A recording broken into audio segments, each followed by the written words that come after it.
जय माता दी। मैं हूं हेमा भारती और आप देख रहे हैं मेरा चैनल माँ हेमा चैनल।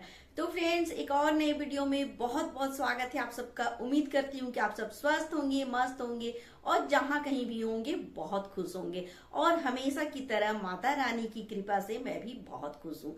तो फ्रेंड्स, इस वीडियो में जानेंगे कि उत्पन्ना एकादशी 2024 में कब है और हमें इसकी पूजा कैसी करनी चाहिए। सारा नियम विधि बताएंगे इसमें, तो इस वीडियो को पूरा अंत तक देखें। अगर आपको मेरा वीडियो अच्छा लगे तो लाइक शेयर कमेंट कर दीजिएगा। मेरे चैनल में नए हैं तो चैनल को सब्सक्राइब कर दीजिएगा, बेल आइकन प्रेस कर दीजिएगा ताकि मेरे वीडियो के नए नोटिफिकेशन सबसे पहले आप तक पहुंचे।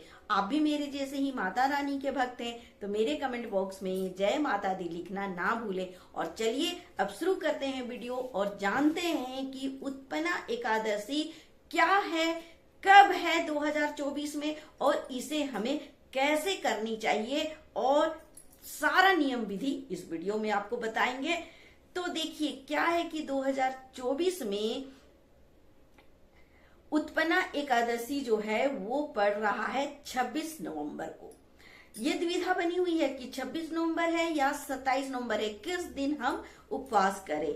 तो सबसे पहले मैं आपको ये क्लियर कर दूं कि 27 को नहीं है, ये व्रत आप 26 नवंबर को ही करें। और ये क्या है उत्पन्ना एकादशी ये भी मैं आपको बताती हूँ। तो जिस दिन एकादशी उत्पन्न हुई थी उसी दिन को हम उत्पन्ना एकादशी कहते हैं। इसलिए ये जो अघन मास का कृष्ण पक्ष का एकादशी है ना, ये बहुत ही विशेष महत्व रखता है, क्योंकि ये मतलब स्वयं एकादशी इस दिन प्रकट हुई थी, उत्पन्न हुई थी, और इसलिए इन्हें इस नाम से हम कहते हैं, जानते हैं कि उत्पन्ना एकादशी। तो ये हो गया उत्पन्ना एकादशी क्या है। और अब आपको मैं बताती हूँ कि इसका व्रत हमें कैसे करना है। तो 26 नवंबर को तो देखिए एकादशी होगा, तो आपको एक दिन पहले, दिन है मंगलवार, 26 नवंबर दिन पड़ रहा है मंगलवार, तो आपको सोमवार ये एक दिन पहले ही नहाए खाए कर लेना है। जैसा कि आप जानते हैं कि कोई भी व्रत करने से पहले एक दिन पहले हम मतलब कि कर लेते हैं नहाए खाए, और मतलब पूरा हम लोग उस दिन से ही सात्विक मतलब होते हैं और बिल्कुल नियम धर्म के साथ मतलब स्नान ध्यान करके और तब फिर हम भोजन ग्रहण करते हैं। ऐसे तो जैसे कि मैं जिस राह में चली हूँ और जैसा मेरा अब वीडियो आप देखते होंगे कि मैं किस तरह की बातें करती हूँ। मेरे मतलब जो घर है यहाँ पर हमेशा से ही सात्विक का है और मैं ऐसे ही वीडियो बनाती हूँ और आप तक यही पहुंचाती हूँ। और ऐसे लोगों के लिए भी वीडियो मैं बनाती हूँ कि देखिए सात्विक ही रहना चाहिए। जो हम लोग करते हैं ना, लहसुन प्याज खाते हैं और भी ना जाने क्या क्या चीज खाते पीते, ये तो बिल्कुल ना खाइए। हमेशा मैं हाथ जोड़ के रिक्वेस्ट करती हूँ कि इसमें कुछ नहीं रखा है, कुछ नहीं। देखिए कोई भी व्रत आप करेंगे आपको सात्विक ही रहना पड़ेगा, नहीं तो आपका व्रत का कोई महत्व नहीं है। इसीलिए हमारे धर्म में हमेशा देखिए व्रत तो रहता ही है, हर 2 दिन पर, हर 3 दिन में, हर दिन व्रत ही है। तो आप कैसे देखिए लहसुन प्याज खा सकते हैं, कैसे आप दूसरा चीज खा सकते हैं और फिर आपका व्रत छूट जाएगा।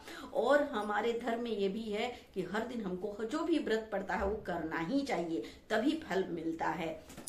तो व्रत जितना ज्यादा आप करेंगे उतना ज्यादा आप भक्ति में, उस लाइन में, भक्ति के लाइन में आप ज्यादा तेजी से बढ़ पाएंगे। और आपका व्रत जितना ज्यादा होगा ना उतना आप मतलब आपको रहना पड़ेगा सात्विक। व्रत करेंगे तो सात्विक तो रहना पड़ेगा। और जो लोग मतलब व्रत भी कर रहे हैं और इधर उल्टा पुल्टा चीज खाते हैं, सेवन करते हैं, सात्विक नहीं है, तो ये बहुत गलत होता है।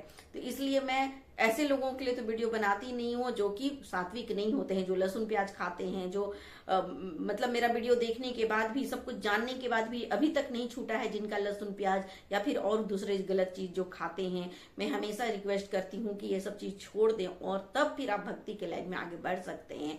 तो जो लोग अभी तक नहीं प्याज लहसुन छोड़े हैं तो जल्द से जल्द छोड़ दें, और तभी आपको इस लाइन में आपको जो सही आपको पुण्य मिलना है वो मिलेगा। नहीं तो ऐसे करके कोई मतलब नहीं। आप कितना भी व्रत तपस्या कर लें, अगर आप लहसुन प्याज खा रहे हैं, आप दूसरा चीज और गलत चीज खा रहे हैं, तो कितना भी आप व्रत कर लें वो कुछ होने वाला नहीं है। फिर से आपका वही सब आपको जीवन मृत्यु के चक्कर में फंसना ही पड़ेगा। इसलिए मैं कहती हूँ कि अगर आप भक्ति लाइन में हैं और जीवन मृत्यु से अलग हट करके आप चलना चाहते हैं तो आपको प्याज लहसुन तो छोड़ना ही पड़ेगा, और भी सब कुछ छोड़ करके आपको सात्विक जीवन, सच्चाई के जीवन, सत्य के राह पे चलना ही पड़ेगा। ये हो गई पहली बात। तो इसलिए मैं कह रही हूँ कि नहाए खाए जो लोग जो ऐसे करते हैं उनको तो पवित्र होकर के, सात्विक होकर के ही करना पड़ेगा व्रत।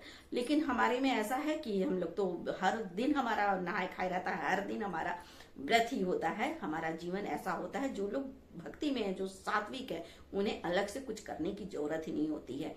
ये हो गई बात। तो नहाए खाए आप लोग सोमवार के दिन कर लीजिएगा, सात्विक रूप से भोजन वगैरह कीजिएगा, और उसके बाद मंगलवार को आपको व्रत रखनी है। तो अब कैसे व्रत रखनी है उत्पन्ना एकादशी, वो मैं आपको बता रही हूँ। इस दिन देखिए, आपको हो सके तो निर्जला भी उपवास कर सकती हैं, क्योंकि निर्जला उपवास करने से ना इसका जो फल मिलता है ना, वो आप कितना भी पुण्य काम कर ले, तीर्थ और ये व्रत कर ले, जो सारे व्रत और तीर्थों का पुण्य होता है ना, वो इस उत्पन्ना एकादशी के दिन निर्जला उपवास करने से आपको मिल जाता है। आप कोई व्रत ना करें, लेकिन आप ज्येष्ठ महीने का जो होता है एकादशी वो कर लें, या फिर साल में आप ये उत्पन्ना एकादशी एक दिन निर्जला उपवास कर लें, तो आपको सारे व्रत का फल एक ही दिन में मिल जाता है। ये खासियत है उत्पन्ना एकादशी का। ये हो गई बात।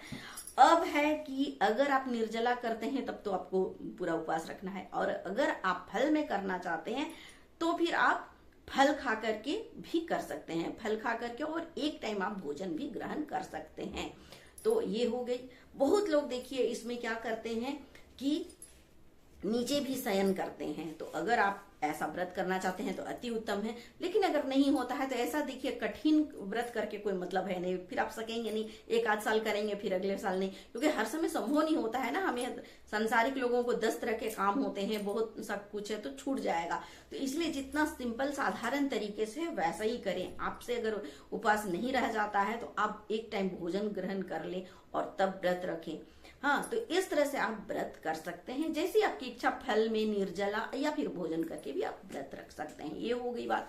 अब मैं आपको बताती हूँ कि इस दिन क्या करना है। तो इस दिन आपको बिल्कुल भी चावल नहीं सेवन करना है। एकादशी के दिन तो चावल ग्रहण करना ही नहीं रहता है। और आप उस दिन तुलसी जी में नहीं चढ़ाएं कुछ भी, मतलब तोड़े नहीं, उस दिन जल नहीं चढ़ाएं, क्योंकि तुलसी जी का भी उस दिन व्रत होता है, और उस दिन तुलसी का अति मतलब महत्व भी है। उस दिन हमें हरि विष्णु को चढ़ाना भी है तुलसी। तो इसलिए आप एक दिन पहले ही तुलसी पत्र रख लें, और 5 उनका पत्ती जो है जरूर हरि विष्णु को चढ़ाएं।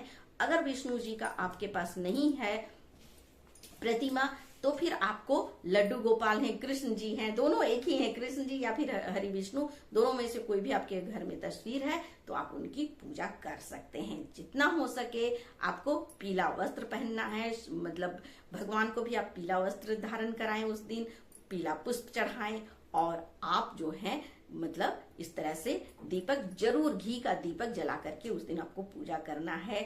जो जरूर से आपको तुलसी पत्र चढ़ाना है, घी का दीपक जलाना है, और पीला वस्त्र पहनाना है भगवान को, और भोग लगाना है। आप जैसा चाहें वैसा भोग बना करके भी लगा सकते हैं, या फिर आप मेवा मिठाई से भी भोग लगा सकते हैं। अच्छा, आपको कैसे रखना है व्रत? तो सुबह से ही आप देखिए, सुबह उठ करके ही नहा धो करके पवित्र होकर के आपको संकल्प ले लेना है कि आज मैं एकादशी व्रत इस तरह से कर रही हूँ। वो संकल्प ले लेना है, और फिर सारा दिन आप फास्ट में रहें, उपवास रखें। सुबह सवेरे नहा धो करके ही आप पूजा अर्चना सब कुछ कर लें, और दिन भर आपको सोना नहीं है। उस दिन भर भजन कीर्तन में ही लगे रहें, आप प्रार्थना करते रहें, भगवान श्री कृष्ण का नाम रटते रहें, या फिर आप जिस भगवान का नाम जाप करते हैं उस भगवान का नाम लेते ही रहें। राधा रानी का अगर जाप करते हैं तो राधा राधा कहते रहें, राम राम कहते रहें, और सारा दिन आपको बिना सोए नहीं सोना है उस दिन, और ऐसे आपको बिताना है। एक टाइम भोजन ग्रहण करें, और किसी का गलती से भी चुगला चुगली निंदा ऐसे शिकायत ये सब करना नहीं है, बिल्कुल नहीं करना है। कोई भी गलती से भी कोई गलत कार्य ना हो, इस बात का ध्यान रखना है। और फिर आपको दूसरे दिन 1 बजे के बाद, 12 बजे के बाद ही इसका समय है, तो आप सवेरे से मतलब नहा धो करके जब पूजा पाठ करके कुछ फलाहार वगैरह कर सकती हैं, लेकिन जो आप भोजन करेंगी, जो आप खाएंगी खाना, वो आपको 12 बजे के बाद ही करना है, ग्रहण करना है भोजन। तो ये हो गई बात।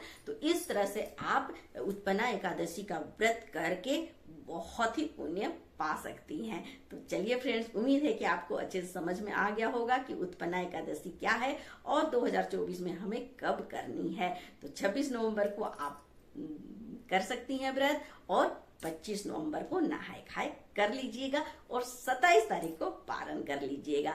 तो इसी तरह का जानकारी लेने के लिए व्रत पूजा से लेकर के अच्छी बातें, अच्छी संस्कार, जो कुछ भी आपको जानना है तो मेरे वीडियो को देखते रहें और अच्छी जानकारी लेते रहें। इसी के साथ मैं अपना वीडियो अंत करती हूँ। अगले वीडियो में नए विषय के साथ फिर मिलती हूँ। तब तक के लिए मुझे आज्ञा दीजिए। जय माता दी।